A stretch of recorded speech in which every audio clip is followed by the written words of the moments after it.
Can Brian Flores lead the Vikings defense to a victory over the Detroit Lions? Yeah, we know that Brian Flores isn't the head coach, but let's be real. They're going to ride the coattails of this defense as far as they can possibly go to potentially win the NFC North. And in their way, the Detroit Lions, who are one win away from clinching their first ever NFC North title and their first division title since 1993. We're going to talk all about it here this afternoon with my special guest, Dan. Welcome to the Real Forno Show.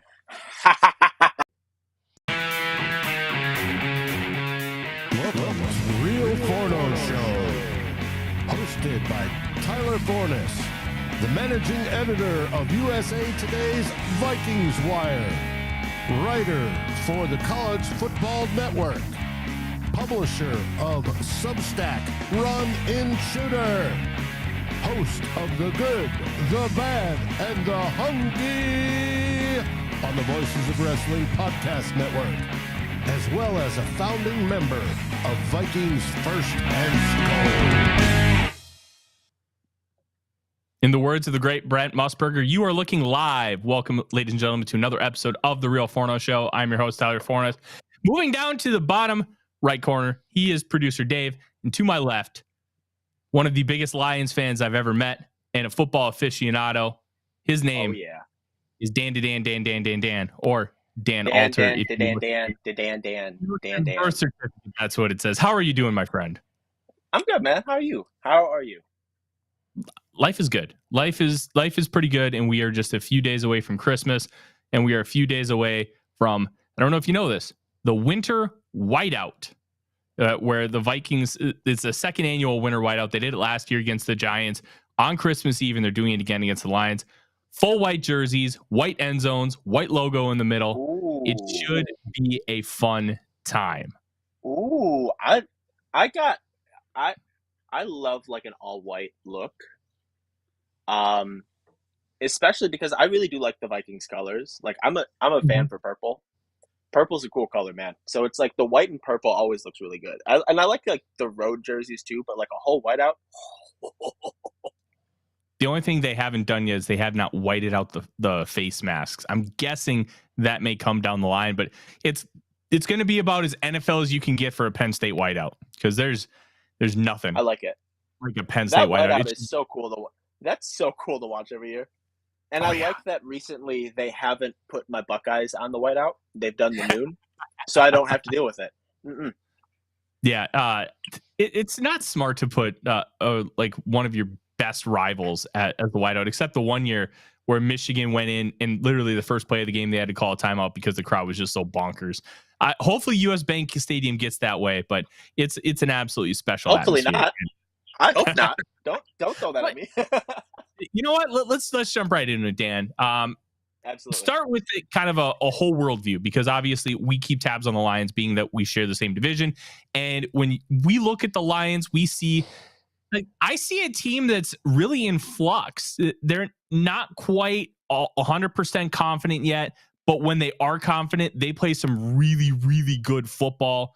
And what is the sense in Michigan? Because that is where you reside. You're a lifelong Lions fan. What is the sense among the fan base and amongst yourself as to like what this Lions team really is? It's such a strange thing, because it's like my whole life I've gone with the moniker SOL, same old Lions, has just been like what I grew up with. So now it's so strange, because it's like I'm watching a team where, like, this is the best that the Detroit Lions has been in my life. Like, and I'm not talking about like a single season success. They've had a couple like really good single seasons like that. The year I think they played like New Orleans, where they had Calvin and Nate Burleson and Matt Stafford doing his thing, like just throwing it around with no regard for anything else. But I think this is sort of the one time I've seen where you are really seeing like not just the fact that they are having a great year, not just the fact that they are potentially on the cusp of like winning the division for the first time in my entire life. It's the fact that they actually have a regime that is like actually building towards something, where in previous regimes, it's been a lot of like, okay, like you hit the big ones, but we would always look back and be like, okay, well, you can't keep Calvin and you can't keep Stafford and you can't keep Sue. Like, I remember that was a big conversation in that Mm-hmm. sort of era where it was like, you couldn't keep the stars. And then between Mayhew and Quinn, they never drafted in like rounds 2 through like 7, 6, 7-ish to like actually build a team. So a lot of the issue is like, it was always, oh, well, you had SOL because it was like, well, they're going to look good. They have players. Inevitably, they're going to have players. But now all of a sudden, for the first time in my life, I'm watching a team that's like, oh, wow, this is a team that's well built. This is a team that they have an identity. They have the players to back up that identity. And then even when injuries hit, they still have depth to actually still continue to go do what they want to do. Yeah, and So I just want to that's it. Yeah, I want to give a shout out to Lefty for that super chat talking about how US Bank needs to be loud on Sunday, and we completely agree. Dan, I want to touch on this because you kind of mentioned the whole idea of what Quinn and Mayhew really didn't do in trying to build up this team. They didn't really focus on trying to actually build a solid roster, whereas with Brad Holmes and Dan Campbell, and Dan Campbell's one of my favorite coaches in the league. That dude may have started off as a meme, but you can tell that he is just one of the more genuine people in the entire league.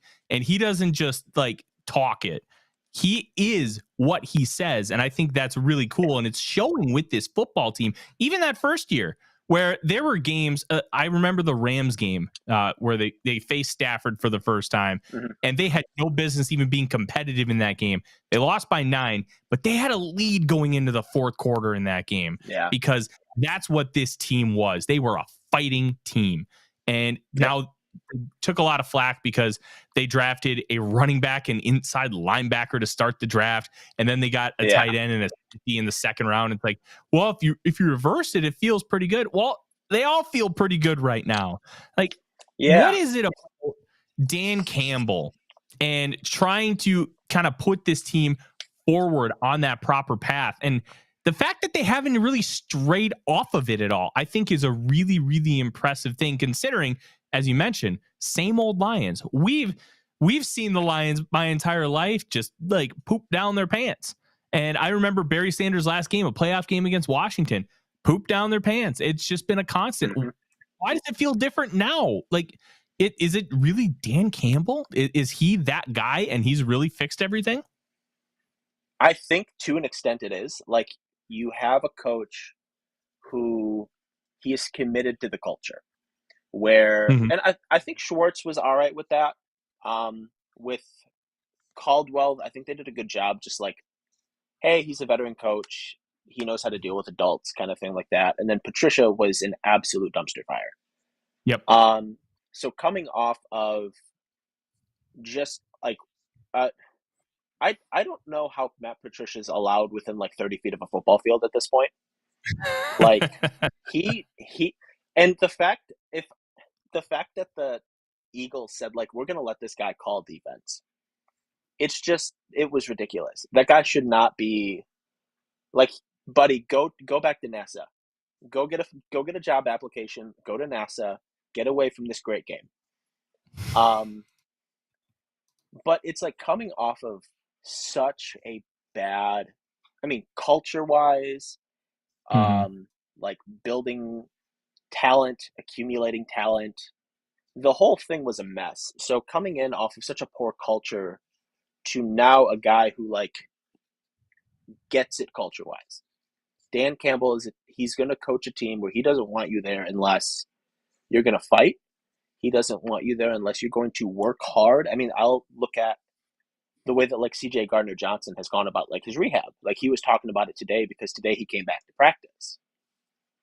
And a big thing that he mentioned was he wanted to get back. He wanted to get back for his team. He had said that like, oh yeah, if we win on Saturday or on Sunday, I'm going to ball out crying because I'm so happy for this team and I want to be there for this team. And saying that he was working out like 7 a.m. to 9 p.m. to try and get himself right to be back for this team. And you see a team full of people who They want each other to succeed. They want the best out of their teammates, and it's an unselfish team where they don't care if they're making the play. They just care that the play is being made. Yeah, and I got to say that it's really refreshing to see that from the Lions. As much as it pains me as a Vikings guy, I cover the team. I've been a lifelong fan, and I really don't wish the Lions anything of any positivity. But it's good to see a fan base that is arguably more tortured than we are in a different way, because the Vikings will give you hope, and it's like that meme with the fisherman in the story. He's like, oh, you almost got it. That's how we've been tortured. Whereas it's just like you are an outhouse and everybody comes in to see you. Like it's just a whole different kind of torture. I want to transition to the offense here because I think we have to talk about the elephant in the room, and his name is Jameson Williams. He's going to be forever linked to the Minnesota Vikings. In his career, he only has 18 receptions for, I believe, it's 294 yards and 5 touchdowns. Not exactly what you would call a great stat line. It deserves to be mentioned. He's only played in 16 games, so he essentially has a full season under his belt, where the Vikings traded down and they ended up getting Lewis Cine, and then they obviously got a couple other guys in that package. But it's really going to be Jameson Williams versus Lewis Cine, and Cine's done 10% of jack squat. I think he's played a total of 2 defensive snaps, and you have Jameson Williams, who's really hasn't been able to quite figure it out yet. What is going on with Jameson Williams? Is it as simple as some of the stat sheets will tell you that he's just not producing, or is it just a factor of he's not a focal point in the offense? I'm going to say a little of both. And actually, a point I do want to make is this last week against Denver, he had a career high in targets and catches. I think he had, I want to say like 6 or 7 targets and I think 4 catches. And it's one of those things where I think there is a little bit of him getting acclimated and him learning, like, this is what it takes to be an NFL player. This is what it takes to get on the field. And then also him and Jared Goff sort of getting on the same page, where you'll still see, like there was a play against Denver where Goff threw like an over-shoulder ball where, like, had Williams just kept running, he would have had a nice like lean catch into the sideline. But because JMO, like, it looked like he held up a little bit, and then as he's running, the ball was just outside his reach. And I'm like, well, I would understand why he would hold up a little bit, because the quarterback that's throwing it to him has a borderline noodle arm. But at the same time, it's like you see Goff starting to get more confidence in him, and just like some of the passes he's throwing to him, like you're seeing tighter windows, you're seeing them look to JMO a little bit, especially. And I'm going to keep bringing up this last game against Denver because it was his best game, and it was the game where he was far and away the most involved. But you sort of started to see, like, hey, like maybe they're looking to bring him along a little more. My personal thought on it, I wish they would get him involved in more fun ways. I keep looking at the Saints game where they had that like double reverse to him and just gave him an alley and said, hey, you're faster than everyone, go. And I wish they would do more stuff like that. They would do like more mesh, slants, screens, things to just get him the ball in space and say, go run. So that's sort of how I'm looking at JMO a little bit, is it's like he's coming along, he's learning. He does a lot of the other things that I think they really like. Like Ben Johnson has said it multiple times this year that it's like, hey, he blocks. He wants to block. He's out there throwing blocks. Like he had one, I think it was the Carolina game and the Chargers game, where Monty had like a really nice run, like long touchdown, and you saw JMO like get out there and like lay a little bit of wood on a defender and really open up a lane for Monty downfield. And I think doing things like that, he's getting the trust of his teammates a little more, and then as he gets more involved in the offense, I think you're going to see the Lions add a new dimension to it, which will be cool because they have no speed outside of him and Gibbs. Yeah, that's is something that's really going to help take that offense to another level when he starts figuring it out. And an element that they had last season that they ended up trading the Minnesota Vikings was TJ Hawkinson. Well, they kind of have their own TJ Hawkinson in a different form in Sam Laporta. Laporta, in my view, is more Noah Fant than TJ Hawkinson, a little bit more of the pass catcher and not quite as good of a blocker as Hawkinson was. But in this offense, like, that's okay. The offensive line has been so dominant. What has made Laporta so special this season? Because, like, when I've been watching, a lot of his touches have been kind of manufactured, but they're also trusting a rookie tight end to continue to get these little 4 and 5 yard routes and then eventually they start hitting him downfield, but they're trusting him to do all these things as a rookie. And that's a pretty impressive feat for the position. Yeah. So the big question I then will rebuttal is the cure to male loneliness just Sam Laporta? That meme gets thrown around Lions Twitter a lot. It was a thing. Goff said it the first day of training camp when they were all on the field. He's throwing passes to a lot of these guys, and he immediately, like, I think it was, I want to say like Colton Pouncey or like one of those Lions beat writers had asked him, like, "Hey, what do you think of Sam Laporta?" And Goff was just like, "I trust him immediately. Like, I throw him the ball and he's getting it." Oh. And, like, that immediate trust that Goff had in him is big because it's how you sort of did mention, he's not like a run blocker. When he's getting on the field, they are trying to throw him the football. I think Brock Wright does a lot more of the actual, like, run blocking or inline stuff that they like to do, where Laporta, they're moving him around a little bit. They're getting him favorable matchups, and then he's doing the work. He's really just doing the work. It is what it comes down to, is it's like, you know, a lot of times we see like a lot of tight ends come into the league and they have like a learning curve. Like I always remember like Brandon Pettigrew, Eric Ebron, these guys who it's like they came in and struggled immediately. And then like as they went, you sort of saw, okay, well, hey, they're figuring it out a little bit. They're looking a little better. Laporta is just immediate. He came in, he has the trust of his quarterback, and it's like, hey, we trust him to go make the play when we need him. That's pretty impressive that Goff is like, yeah, I trust this guy day one. And let's transition into Jared Goff. One of the weirder quarterbacks in the National Football League. His arc has been fascinating to watch.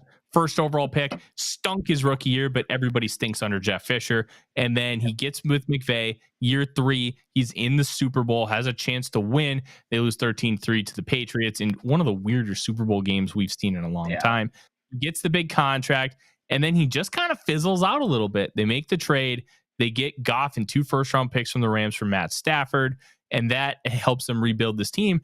But Goff has almost seen a renaissance too, where he feels a lot more comfortable and a lot more, I don't know what the right word is, but he felt like almost like an aimless robot when at the latter end of his time in Los Angeles, and he feels really revitalized with this Lions team. Where are we at with Jared Goff? Are we at a position where we can really count on him? Are we talking extension?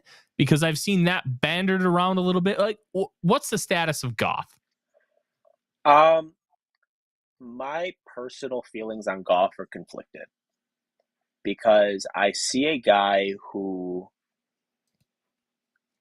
when things are well, he can elevate your team a little bit. Like if you have, I forgot what the stat was. I saw it on Twitter where they basically said when all 5 linemen play for Detroit, I think they're like 5 or 6-0, and when not all 5 play, I think they're like 4-4. I want to say. And I think that comes down to how it affects Goff.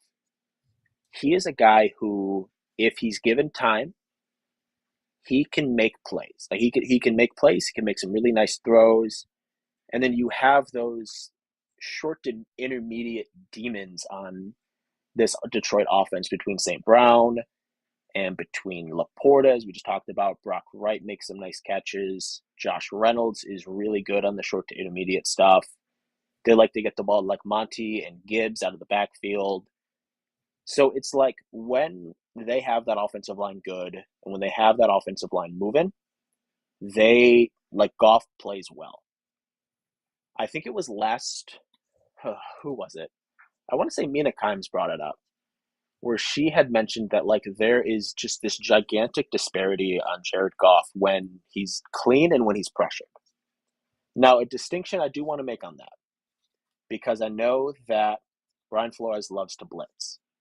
It's not if they're blitzing, it's if that blitz is getting home. Because I think Detroit does a good job generally picking up the blitz. They do a good job generally pass blocking.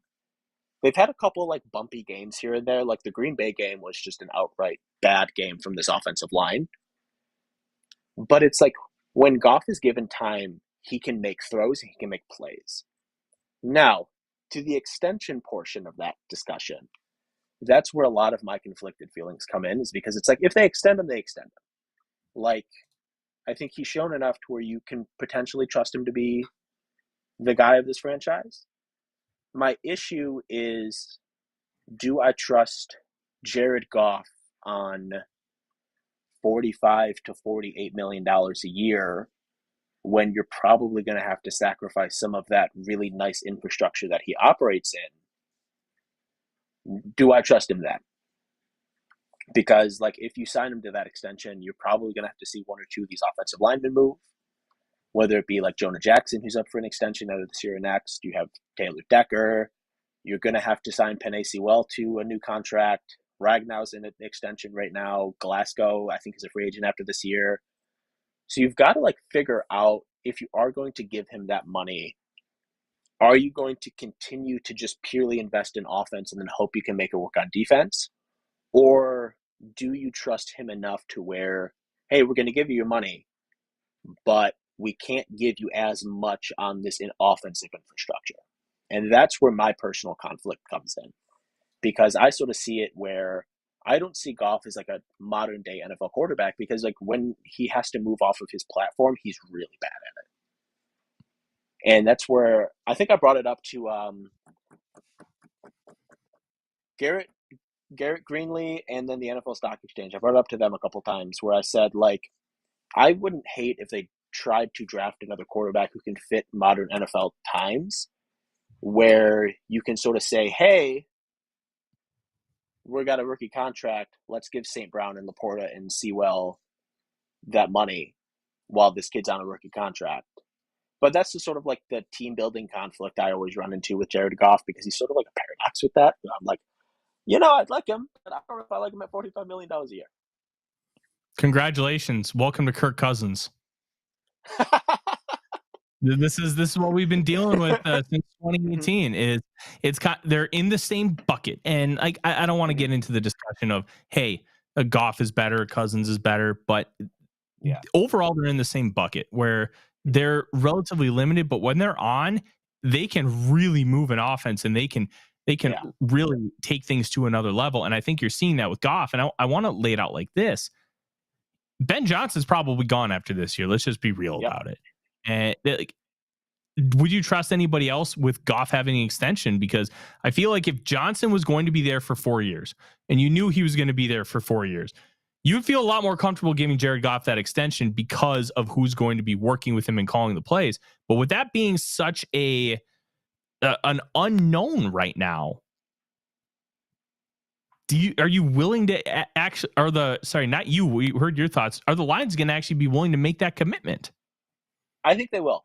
And my big thing is, I listened to like how Brad Holmes spoke last offseason when I was doing my best Tommy DeVito, when they were talking about, because they had the 6th pick and there was a lot of talk around, hey, is that a spot where you can find yourself moving up? Because there were a couple like stray mocks here and there where people were like, hey, like if a team is looking to jump maybe to 3 if you like Anthony Richardson, maybe you stay at 6 if you like Will Levis. And there was a lot of that quarterback talk. And a thing that Brad Holmes said is, he said, I think the exact quote was, it's a lot easier to get worse at quarterback in this league. It's a lot harder to get better. Mm-hmm. So I think, and it sort of kills me because I feel like there could be some complacency there. Just like, hey, we have a guy here, let's not screw with it. But like, it does feel like they believe in him to be the guy. Now with the Ben Johnson thing,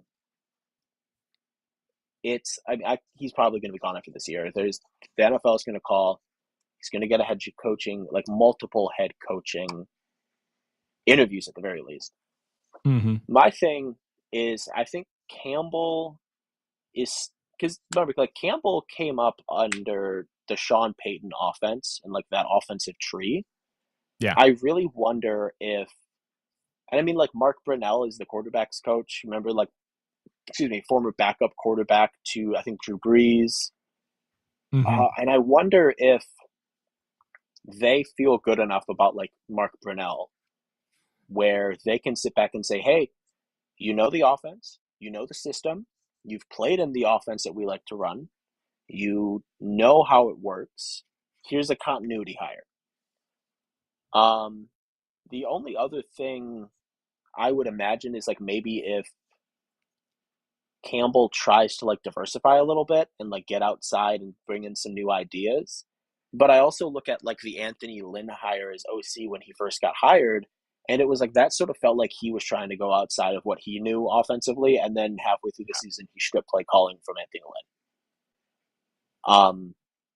So that's where I think some of my curiosity comes in, because it's like I feel like Campbell can, if they just made the continuity hire, I feel like play calling combined with Campbell's general aggressiveness could work, but I'd have to see it to believe it, kind of thing. Like, I would go into it with some skepticism. Completely understood. And we got a interesting comment from Delton in the chat. When I think of Goff, I think of Charlie Batch, and it's a very interesting comparison. Obviously, Charlie Batch being from Ypsilanti in Eastern Michigan, it's a little bit of a different comparison. I found that one interesting. I thought I'd share it with you. Yeah, I saw that one pop up, and I thought that was pretty interesting. I would say Goff is like a little more than Batch, because Batch just sort of felt like a career backup where it was like, oh, okay, well, he's here. But I mean, I could be wrong. Like, Batch played when I was a lot younger, so I may not 100% know his career. No, you're right. He basically was a career backup. Things didn't go very well in those Charlie Batch years, but then again, the Lions just could not figure out the quarterback position to save their life. They gave a big contract to Mitchell. Yeah, the Lions have not been able to figure out quarterback until Matthew Stafford walked in that door. And then even then, I think they struggled to figure out the things around a quarterback, because they were like, well, this guy's a freak. He'll just throw things around. We'll figure it out. And it's like, brother, no, your quarterback's getting killed on a week-by-week basis. I've watched him get sacked 6 times today. What are we doing here? Well, they're trying to get him to retire at 31 like they did with 2 of their other big stars. But I won't be mean on this. Yes. No, I think it's warranted, though, because it's like it really did feel like when, and I don't mean to cut you off there, but it really did feel like when Stafford was in the building, they were just like, he's going to make us right. And it's like, in college, like, a quarterback can make you right. Like, I'm going to show my spirit a little bit, but, as for the fans to know, I'm a Buckeye fan as well. I watched C.J. Stroud for 2 years. I watched C.J. Stroud for 2 years make Ryan Day right, make that offense right. And it sort of felt like that's something that can happen in college. It doesn't happen in the pros. You can't have a quarterback make you right. And I mean, that's something I think we're seeing in Kansas City right now, is it's like, if you don't surround your quarterback with an infrastructure to allow them to succeed, no matter how talented they are, they're not just going to be able to correct all of the issues. So I think that was sort of how they looked at Stafford, unfortunately. Okay, I get that. And before we kind of move on, because I want to ask some questions about this Vikings defense and how the Lions are going to attack it, I just want to thank everybody for joining here. Don't forget, while you're here, like, comment, subscribe, do all the fun things. Those are all free to help us out. And if you want, there also is premium subscriptions as well, where we just had the subscriber-only video joint with Connor Rogers of NBC Sports, the NFL Stock Exchange, joining the show to talk about NFL draft prospects. There's going to be a lot more of that. Those videos will be free to subscribers right away, and then they will be available to the general public. So those are the easiest ways to help us out. And as you saw earlier, Lefty did give us a super chat, which is very, very kind. All that money goes to paying for our wonderful equipment and sending me to the Senior Bowl. Remember that. That's how you get all the good stuff from me. So like, comment, subscribe, fun things. same on the podcast feed. That helps us out as well. And those are free things. You don't have to do much, and it makes a big difference for us. And Dan, Danielle Hunter is a game wrecker. He signed a modified contract to give him a raise, and then he hit all 3 of his bonus plateaus and made an extra $3 million.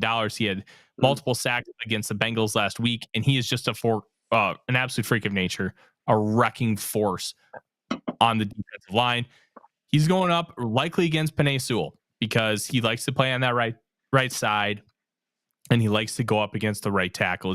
It's more of a comfort thing for him because when Everson Griffin was here, that he always played on the left, Hunter played on the right, and they've just kind of continued that. Are you worried about Hunter? Because we talked about the offensive line and especially those tackles. Those tackles are a pretty stout group. Are you concerned about the offensive line protecting Goff, especially with guys like Hunter? And as we mentioned, Brian Flores' tendency to blitz in really creative ways. Yeah. Danielle Hunter has kept me up and given me nightmares for years now. He is an awesome player, and I have hated him for years because he just consistently kicks the ass of the Detroit Lions.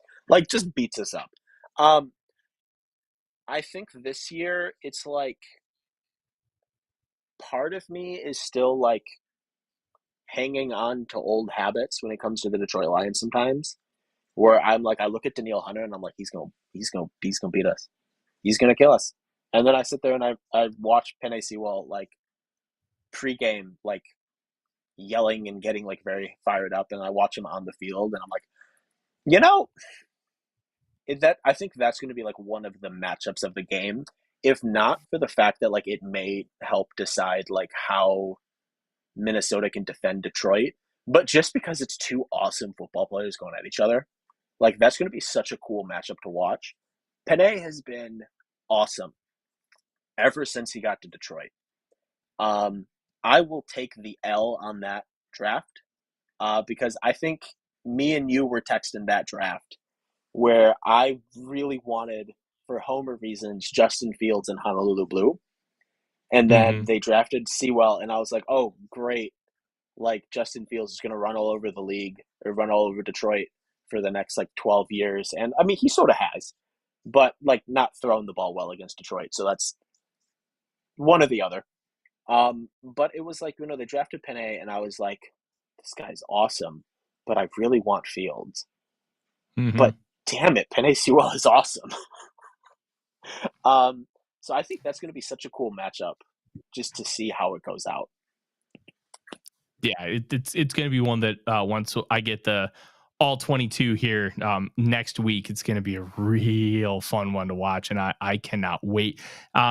This Lions defense, Aaron Glenn, the defensive coordinator, growing up, I remember watching him with the Jets, and he was one of my favorite corners because he was just this little guy that would just beat the piss out of you. And I think the mentality of this defense kind of has a little bit of Glenn in them. But they haven't been the most consistent. Last year, they were the only team worse than the Vikings in yards allowed per game. And this year, they've improved significantly. They're 18th. And being able to improve by 13 spots is a testament to 1, talent, and 2, the ability with coaching and development.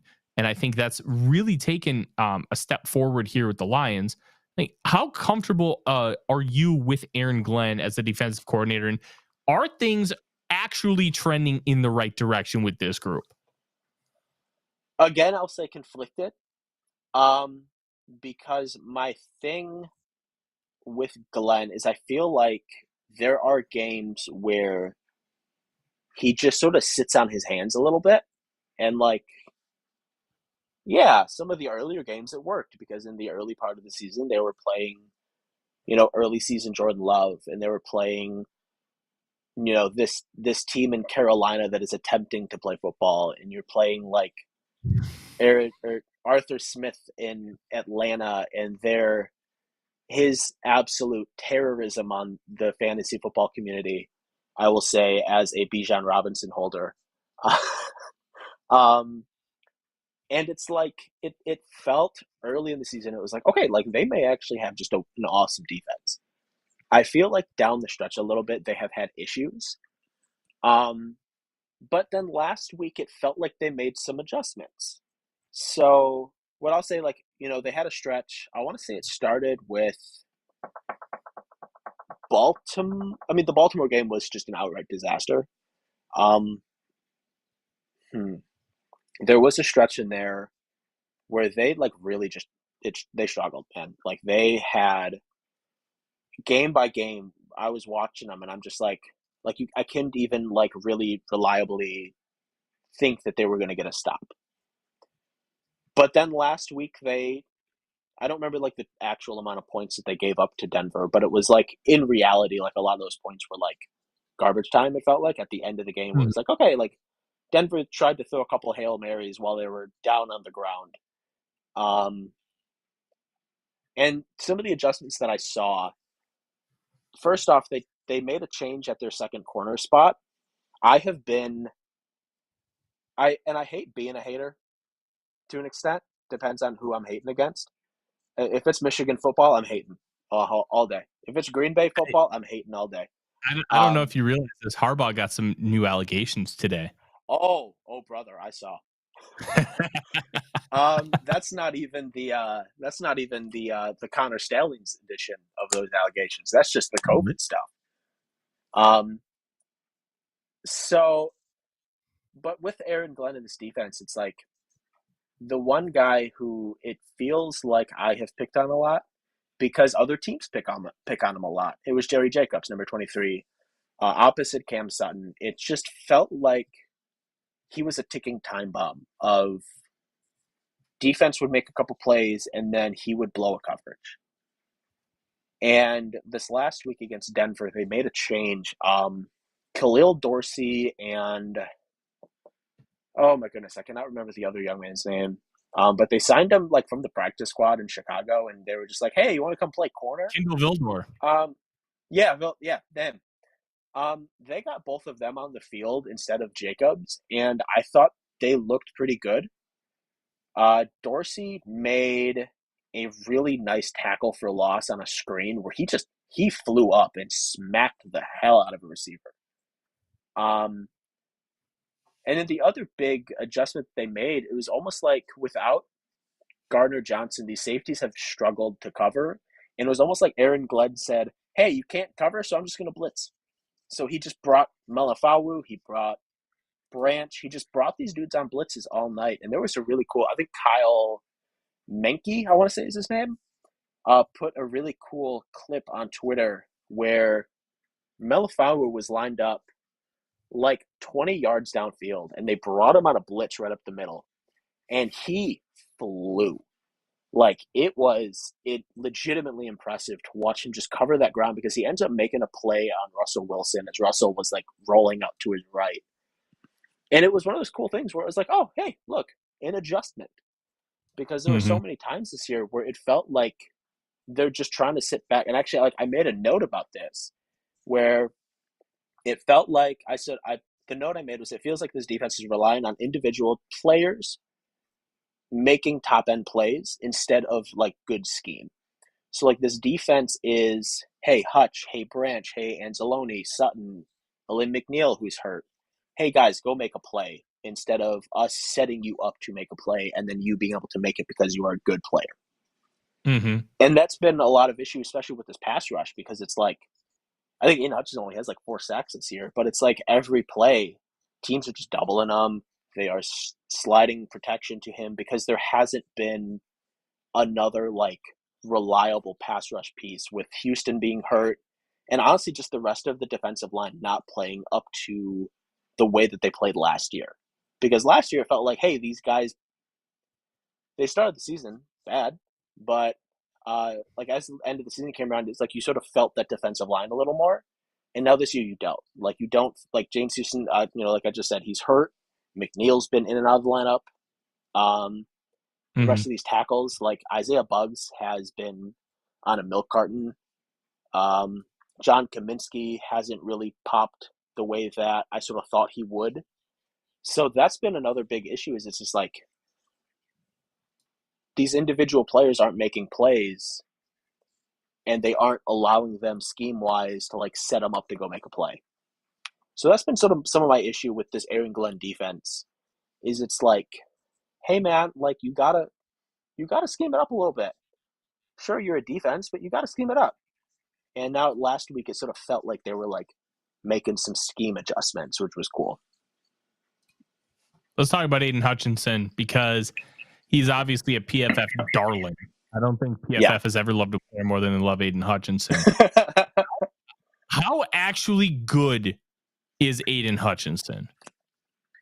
Aiden Hutchinson is a really, really good player that I feel like puts himself out of position a lot because it feels like he knows, like, hey, these other guys aren't gonna get like that pressure that they want. So it feels like he's trying to do it all instead of just staying in a rush lane, instead of like trusting that, hey, I have good technique. And if I stay in my rush lane and I do what I know how to do, even if he's not getting to the quarterback, he can change the play a little bit by getting in the backfield. And it feels like this year a lot more he is like, he does this really annoying inside spin move. And he had one against Chicago. It was the one where Fields broke out and scored a touchdown, right? There was that one, and then there's another one where I think it was like Fields completed a deep pass where like a buddy of mine texted me and he's like, why is that not a holding? Where Hutch like very poorly set it up outside and then tried to spin back. But then in spinning back, he just like, you almost felt like he was either trying to post up a player, like post up an offensive tackle, or they were at a nightclub, where it was just like he ended up back directly into the tackle, and the tackle just sort of like grabbed the back of his pads because it was like, well, he's directly in front of me. And he does this spin move a lot where he tries to like, instead of hitting the initial move, he's trying to counter too much almost. And because of that, he's leaving a lot of room on the outside, because then you had the one against Fields where Fields broke it off for a touchdown where he just, hey, I don't have a, he's like, it almost felt like he said, I don't have a responsibility. I'm going to just do something. And it's like, brother, no, you playing a 4-3 running quarterback. You need lane responsibility. Come on, man. So that's been sort of like the frustration I've had with Hutch. I still think he is like far and away their best, definitely the best defensive lineman, probably the best player in the defensive front, more than likely the best player on this defense. But it's just like there are the small detail things that like when you're going from an awesome rookie season to like building on it, that it's like he needs to clean some of those things up. But I also feel like cleaning it up will come from them having better players around him. Like it may not be something that like it happens this year, but like if you see them add another good pass rusher opposite him, where now the whole offense isn't just going to slide to him automatically, you may see better performance. And you may finally get that with James Houston coming back, which is going to be a really big positive, him and Gardner Johnson. A couple more questions, Dan, and we're going to kind of wrap it up. The Vikings offense is a really unique enigma this year because with Kirk Cousins, like Cousins was arguably playing at an MVP level. And then, of course, he actually gets hurt for the first time in his life, which is just the most Minnesota Vikings irony of all time. But they've been able to relatively keep that momentum going over the course of the last 6 weeks playing without him. It hasn't been the most consistent, but they have put up some pretty big point totals. How concerned are you facing this Vikings offense, which is obviously loaded with two really good wide receivers, including arguably the best one in the NFL, top 5 tight end, and a really good offensive line, something we haven't been able to say since Steve Hutchinson played for the franchise? It genuinely brings me concern because it's like without Elaine McNeil, I think the interior like played well last week. Like I think last week was the first game without him. They played relatively well, but I don't think Denver is an offensive line to run home about. But man, like if whoever lines up opposite Cam Sutton is not on their A game, it brings me concern because it's like, so actually a question I do have for you. Where does Jefferson line up a lot? Is he like a primary slot guy, Or No. they put him all over the place. Okay. All over the place. That One of the things they like to do, it's kind of the same thing with Cooper Kupp. They do a Mhm. lot of tight splits, and they really Okay. don't have anybody designated to play slot. They don't have anybody designated as the X, Y, or Z. We're Okay. just gonna line up the way we want to line up, and we're just gonna line you up wherever we choose. And Okay. Jefferson a lot of times will align inside the numbers, but where inside the numbers is a little tricky. I can Okay. pull those numbers up here via PFF here in just a moment. But yeah, they don't really have any. I have to line him up as the X, like you would with a DK Metcalf. He is Mhm. I call him Gumby. He is the Gumby of the National Football League. Yeah. He's just incredible. That concerns the hell out of me. I'm gonna be straight up with you. That concerns the hell out of me because I don't know if I think Cam Sutton has had a relatively good year. I think he's been a relatively good cornerback. I don't know if but then again, like, is anyone good enough to consistently stop Justin Jefferson? No. Let's be honest with ourselves. No. Um, I think, I'll echo your statement. He's probably the best receiver in this football league right now. Like, he's Mhm. incredible. But my thing is, it's like less about is Jefferson going to get his. My concern's going to come from Jordan Addison and TJ Hawkinson. TJ Hawkinson especially, because my thing is Detroit going to allow Brian Branch to just hey, just follow Hawk around and try and do something with him? Or are they going to rely on linebackers to cover him? Because Detroit's linebackers and coverage is so just one of the most putrid things I have seen. And heaven forbid, if Derek Barnes finds himself on a football field, he is not going to cover anybody. So that brings me concern because it's those are the kind of things where I feel we're watching football and enjoying football. It's the top guy is gonna sometimes he's gonna have games that just happen. It's just gonna be a thing. I mean, I saw that for years watching Calvin Johnson. Hey, you know what? Sometimes he's just better than whatever you're gonna throw at him.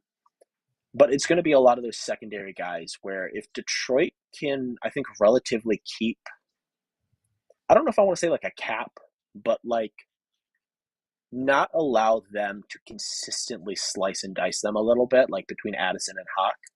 That's where I would look and say, I think that's going to be the big matchup between Detroit's defense and Minnesota's offense. Is can they keep those two from blowing this game open? Because if those two blow this game open, and then you have Justin Jefferson on top of it, I don't see a realistic place where Detroit can get a lot of stops. They concern me on defense. They concern me when they're going against competent offenses. So it's that's a thing I'm going to keep an eye out for. Is Addison and Hawk doing a bunch of stuff?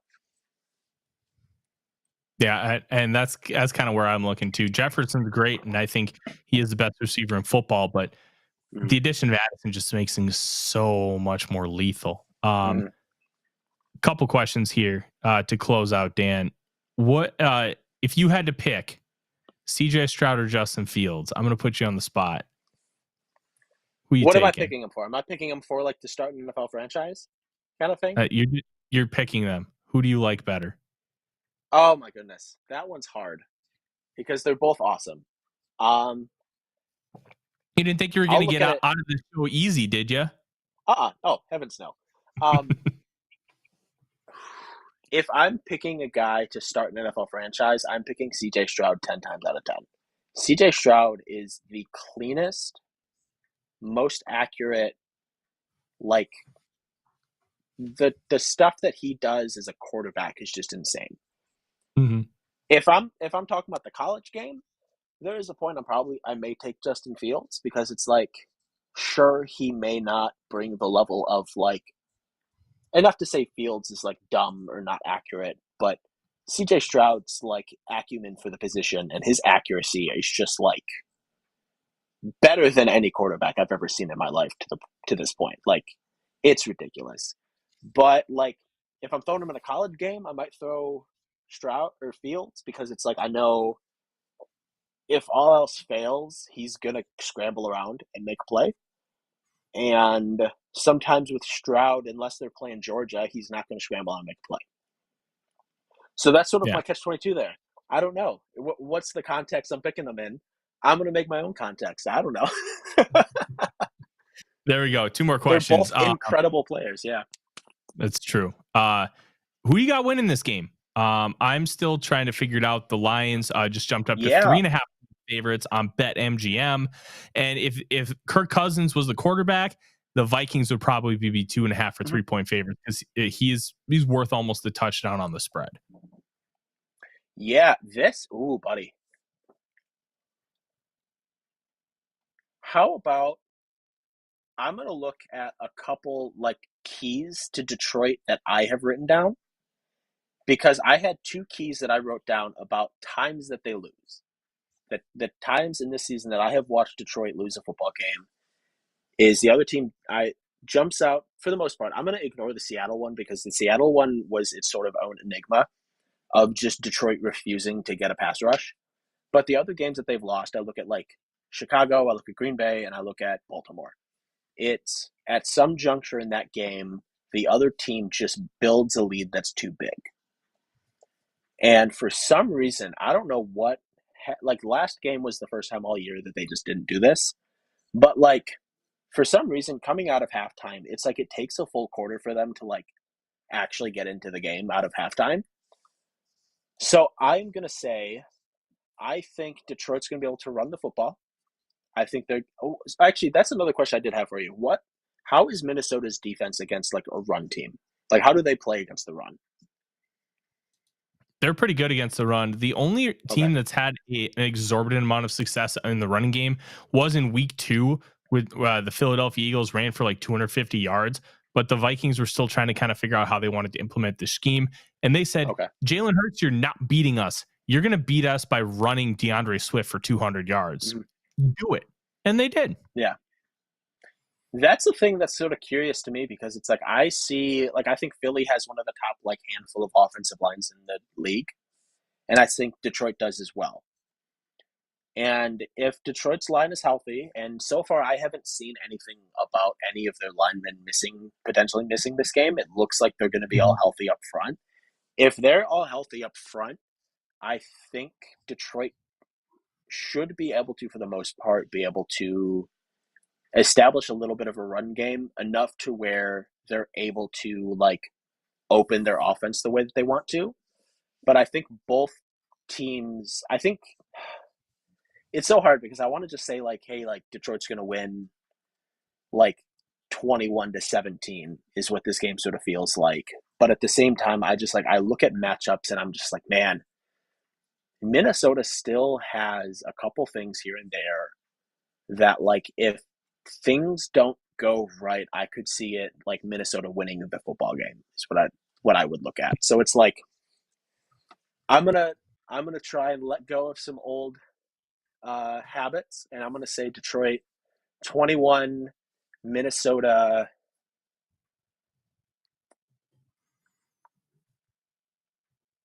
14. All right.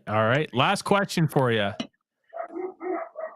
We're talking about those damn cookies today. Those yeah, buddy. Those sugar cookies with the crappy frosting that you get at Walmart. What is your opinion on those cookies? I actually had this conversation with my manager at work today because so we did like an adopt a family thing for the holiday, and we had the families come in to get some of their gifts for it, and we had those cookies, and I grabbed like 3 of them and walked back to my desk because I was like, oh yeah, buddy, we are eating good today. Well, good is relative. At least it can be considered food, because that's about all you can consider. Those cookies are disgusting. I love them. I love them so much. In the comments, those cookies, the sugar cookies that are like extra fluffy with the thick frosting and sprinkles you get at a grocery store in the bakery section. What's your opinion on those cookies? Do you like them? Do you hate them? It's been a contentious argument in one of our group chats for the better part of 5 years. Let us know in the comments. We want to hear what you have to say. Dan, can't tell you how much I appreciate you coming on. It's always a good time talking to you. Where can the people find you to find your Lions takes and takes on life in general? I'm on Twitter, I think, still. Let me think. Yeah, I've got it at Dan_Dan_dad_Dan. You'll just find the guy with the obnoxious amounts of Dan in their name. I talk a lot of just talk a lot there. That's pretty much the only one I'm really active on. I've tried other social media, and for some reason I keep coming back to that absolute wasteland that is Twitter. It's because Twitter is meth. Oh yeah, Look see, at that. see, Look at that picture. That sport coat is a thing of beauty.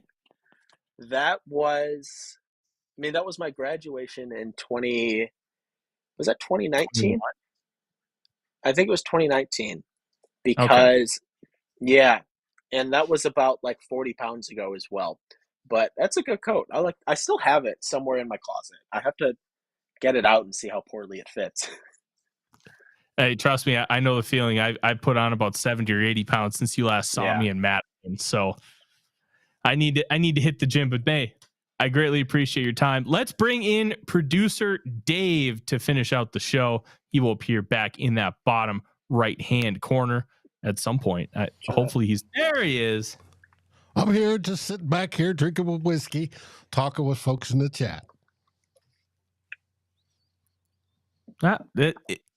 Good show. We have a good football game on Sunday, and then we get to do it again in 2 weeks, hopefully with both teams still playing for something. And that is going to do it here today. We will have Dave, we're going to have to figure out what we're going to do for Monday because we're not doing a live show, but we should have something for the people. We should have something, but I may have something special tomorrow. I'm going to ask everybody. I don't know if you saw, there was a person in the chat that was, I called Foster, MB Foster. He's part of Who Will Be King, the NFC North Roundup.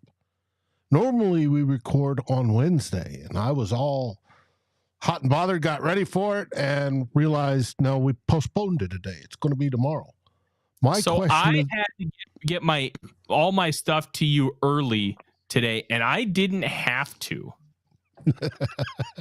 Come on. That is correct, but I appreciate it. Anyways, I didn't figure it out till this afternoon when they told me, Dave, it's not till, I sent out the link a little bit before 4, and I go, Dave, it's not till tomorrow. And I said, oh, shit, you're right. But anyways, tomorrow, who would like to see that production live? I'm willing to broadcast it live, and it's a blast. We've got Foster and June from Detroit, Bleachers to Speakers podcast. We have Pay from the Bear Claw podcast. And unfortunately, we have no Green Bay Packers representative to pick on personally, so we pick on them in absentia. Hey, at least you don't have to talk to them. Like, we get it. It's okay. But it puts for a fun show, and this week we do have the interdivisional rivalry game where the Detroit Lions come to U.S. Bank for the whiteout game. And did you know, Dan, the last time Detroit won in U.S. Bank was 2017? Was it real? Yeah, because last year was the game-winning field goal. Yeah, that would make sense. Yeah, you tore Dalvin Cook's ACL in that game. I'll never forget that game. I didn't get to watch. Yeah, I was moving into my new apartment. That was about a month before I met my wife. Wow. Oh, the 2017 one. Okay, I thought you were talking about last year. Yeah, it's because what was that one? The Golden Tate one?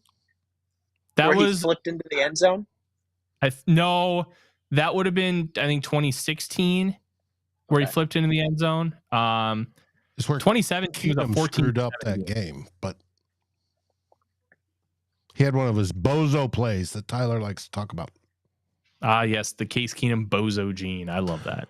For all that's interested, Who Will Be King will be at 4:00 Central Time tomorrow afternoon. So if you work, excuse yourself. Step outside and watch. Join the program. It'll be good. That is our show here tonight. For Dan, Dan, And Dave, I'm Tyler. Much love to all of you. The one thing we always say to finish the show, SKOL Vikings. SKOL Vikings. Go Lions. Go Lions. Like, subscribe, and ring the bell to get notifications. It helps us grow this community that we all love our Minnesota Vikings. And on behalf of Tyler Forness and myself, Dave Stefano, thank you so dearly for watching The Real Forno Show. SKOL, everyone!